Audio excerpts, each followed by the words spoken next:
ओम शांति। सुनते हैं आज 6 जनवरी 79 के अव्यक्त बाप दादा के मधुर महावाक्य। आज की अव्यक्त वाणी का टाइटल है सूर्यवंशी और चंद्रवंशी आत्माओं के प्रैक्टिकल जीवन की धारणाओं के चिन्ह।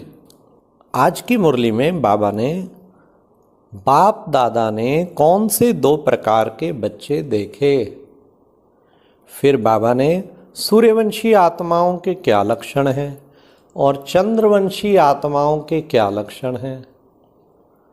फिर बाबा ने बाप दादा स्नेह का रिटर्न किस समय देते हैं। फिर बाबा ने कहा यदि कोई विघ्न आए तो विजयी कैसे बने। अब सुनते हैं 6 जनवरी 79 की मुरली सूर्यवंशी और चंद्रवंशी आत्माओं के प्रैक्टिकल जीवन की धारणाओं के चिन्ह। सृष्टि के आदि मध्य अंत के राजों को सुनाने वाले शिव बाबा बोले, आज बाप दादा वतन में बच्चों की चढ़ती कला के पुरुषार्थ पर रूहान कर रहे थे, जिसमें 2 प्रकार के बच्चे देखे। एक फर्स्ट डिवीजन के पुरुषार्थी सूर्यवंशी देवता रूपों में, दूसरे सेकंड डिवीजन वाले चंद्रवंशी क्षत्रिय रूप में। दोनों की स्टेज और स्पीड दोनों में अंतर था। संकल्प दोनों का संपूर्णता की मंजिल पर पहुंचने का ही था। वह अभी भी है, लेकिन पहले नंबर अर्थात सूर्यवंशियों के संकल्प और स्वरूप में ज्यादा अंतर नहीं है। सेकंड नंबर चंद्रवंशियों में संकल्प में ज्यादा फर्क है ना। संकल्प और स्वरूप 100% पावरफुल और स्वरूप कब 75%, कब 50%, इतना अंतर है। सूर्यवंशी सदा मास्टर ज्ञान सूर्य अर्थात पावरफुल स्टेज बीज रूप में रहते अथवा सेकंड स्टेज अव्यक्त फरिश्ते में ज़्यादा समय स्थित रहते। चंद्रवंशी ज्ञान सूर्य समान बीज रूप स्टेज में कम ठहर सकते हैं, लेकिन फरिश्ते स्वरूप में और अनेक प्रकार के माया के विघ्नों से युद्ध कर विजयी बनने की स्टेज में ज़्यादा रहते हैं। कब व्यर्थ संकल्प के रूप में, कब समस्या के रूप में, माया से विजयी बनने की मेहनत में ज़्यादा समय रहते। 1 घंटे की मेहनत से आधा घंटा व 15 मिनट सफलता का अनुभव करते। इसलिए पुरुषार्थ का मेहनत करते करते कब थक जाते, कब चल पड़ते हैं। कब दौड़ लगाते तो कब दौड़ लगाने वालों को देखकर दौड़ना चाहते हैं, लेकिन दौड़ नहीं सकते। बाप के हर गुण के अनुभव करने में अधूरी स्टेज पर पहुंचते अर्थात 50-50 अवस्था रहती। जैसे वर्णन करेंगे, बाप सुख का सागर है, मैं सुख स्वरूप हूं, लेकिन सदा सुख की अनुभूति नहीं होगी। संपूर्ण सुख का अनुभव कभी होगा तो कभी नहीं होगा। जैसे चंद्रमा की कलाएं बढ़ती और घटती रहती हैं, वैसे चंद्रवंशी कब बहुत उमंग उत्साह में संपूर्ण स्टेज का अनुभव करेंगे और कब स्वयं को संपूर्णता से बहुत दूर अनुभव करेंगे। ये है चंद्रवंशी आत्माओं की निशानी। और कब साथ लेने के लिए याद की स्टेज से फरियाद की स्टेज में आ जाएंगे। फिर बाबा ने और सूर्यवंशी की अब निशानियां और बताई। सदा बाप के साथ और सर्व संबंध की अनुभूतियों में लवलीन रहेंगे, बाबा के लव में लीन। नंबर 2, सूर्यवंशी चढ़ती और उतरती कला में नहीं आते, सदा चढ़ती कला का अनुभव करते। जैसे सूर्य सदा प्रकाश स्वरूप अनुभव होता, कलाओं के प्रकार में नहीं आता। कब 14 कला संपन्न स्टेज, कब 8 कला संपन्न स्टेज हो, इतना अंतर नहीं होता सूर्य का। हाँ होता है ना।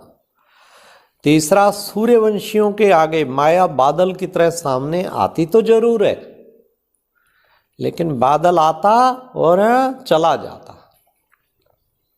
सूर्यवंशी अपने, ये चौथा, सूर्यवंशी अपने स्वरूप को सदा सामने रखते।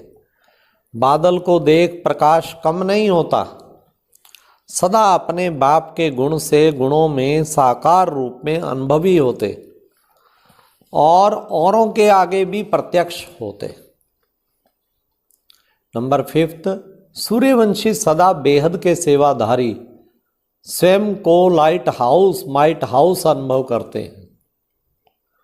6, सूर्यवंशी का हर कदम साकार ब्रह्मा बाप के कर्म रूपी कदम के पीछे कदम उठाने वाले होते। कदम के पीछे कदम उठाने वाले होते, अर्थात कर्म और पुरुषार्थ की गति में साकार ब्रह्मा बाप समान होंगे। 7, सूर्यवंशियों का पहला कदम फॉलो फादर का होगा, ब्रह्मा बाप को फॉलो करते जाएंगे। जैसे ब्रह्मा बाप की विशेषता देखी, इसी महात्याग से महान भाग्य मिला। नंबर 1 संपूर्ण फरिश्ता रूप और नंबर 1 विश्व महाराजन।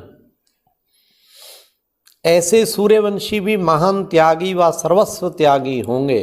सूर्यवंशी सदा निश्चय बुद्धि का प्रत्यक्ष रूप, सदा निश्चिंत और सदा स्वयं को कल्प कल्प के निश्चित विजयी अनुभव करेंगे। जितनी बड़ी जिम्मेदारी उतना ही डबल लाइट रूप होंगे। 10, सूर्यवंशी अपने प्रति और वाइब्रेशन की किरणों द्वारा अनेक आत्माओं को स्वस्थ स्व में स्थित और सब स्मृति में स्थित करने का अनुभव कराएंगे। 11, सूर्यवंशी सदा अपने प्राप्त हुए सर्व खजानों का स्वार्थ अर्थात स्वर्थ नहीं, लेकिन सर्व प्रति महादानी और वरदानी होंगे। सूर्यवंशी की विशेष 2 निशानियां अनुभव होंगी। एक तो सदा निर्वाण स्थिति में स्थित हो वाणी में आना, दूसरा सदा स्थिति में समान बोल और कर्म में निर्माण अर्थात निर्वाण और निर्माण 2 निशानियां अनुभव होंगी। फिर बाबा ने कहा, ऐसे ही चंद्रवंशी की सब बातें कब कैसी और 50-50 होंगी। कब 100 के मणके के समान चमकेगा और कब अपनी कमजोरियों की माला बाप के आगे बार बार स्मरण करेंगे। कभी समर्थ तो कभी व्यर्थ, कभी महान तो कभी साधारण, कभी अपने को अथॉरिटी अर्थात महावीर अनुभव करेंगे तो कभी कहेंगे कोई सहारा मिले, अब सहयोग मिले तो आगे बढ़े। ऐसे लंगड़ाते हुए चलने वाले अनुभव करेंगे। अभी अपने से पूछो कि मैं कहाँ तक पहुँचा हूँ, सूर्यवंशी हूँ या चंद्रवंशी की स्टेज को पार कर सूर्यवंशी की बाउंड्री तक पहुँचे हैं, वह चंद्रवंशी में ही हैं। बाउंड्री तक पहुँचने वाले कब सूर्यवंशी की स्टेज में जंप लगाते, कभी चंद्रवंशी में रहते। अब आप कहाँ हो ये चेक करो, बाउंड्री पार कर सूर्यवंशी बनो। समझा क्या करना है? अच्छा, ऐसे स्वयं को सदा सूर्यवंशी के अधिकारी बनाने वाले, बाप के हर कदम पर कदम रखने वाले, बाप समान सदा फरिश्ते रूप में रहने वाले, मास्टर ज्ञान सूर्य बन विश्व को अपनी प्राप्तियों की किरणों द्वारा अंधकार से रोशन बनाने वाले, ऐसे मास्टर ज्ञान सूर्य बच्चों को बाप दादा का याद प्यार और नमस्ते। फिर टीचर से मुलाकात, जो स्नेह में सदा रहने वाली स्नेही आत्माएं हैं। ऐसी स्नेही आत्माओं को बाप दादा भी सदा स्नेह का रिटर्न देते हैं। किस समय देते हैं? अमृत वेले विशेष, अमृत वेले सहज वरदान मिलते हैं। वैसे तो सारा दिन अधिकार है, फिर भी वह खास समय मुकर्रर है, वह बाप है। जैसे विशेष टाइम होता है ना कि इस टाइम पर यह चीज सस्ती मिलेगी, सीजन होती है ना, अमृत वेला विशेष सीजन है, इसलिए सहज प्राप्ति होती है। सभी टीचर निर्विघ्न हो। हाँ, बाबा ने कहा सभी टीचर निर्विघ्न हो ना, योग का किला मजबूत करो। विशेष जब कोई विघ्न कहाँ आते हैं तो जैसे अंतर्राष्ट्रीय योग रखते हो ना, वैसे हर मास संगठित रूप में चारों ओर विशेष टाइम पर एक साथ योग का प्रोग्राम रखो।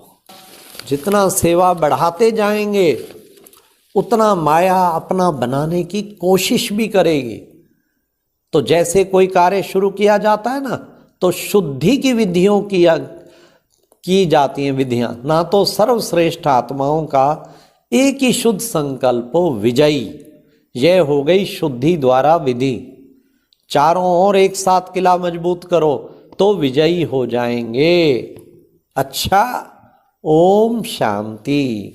ये थे आज के महावाक्य। 2 प्रकार के बच्चे और फिर बाबा ने कैसे रिटर्न करना है वो सब बताया और सूर्यवंशी आत्मा बनने की प्रेरणा दी। ओम शांति। और अब यह एक बहुत अच्छी वीडियो भी जरूर देखें।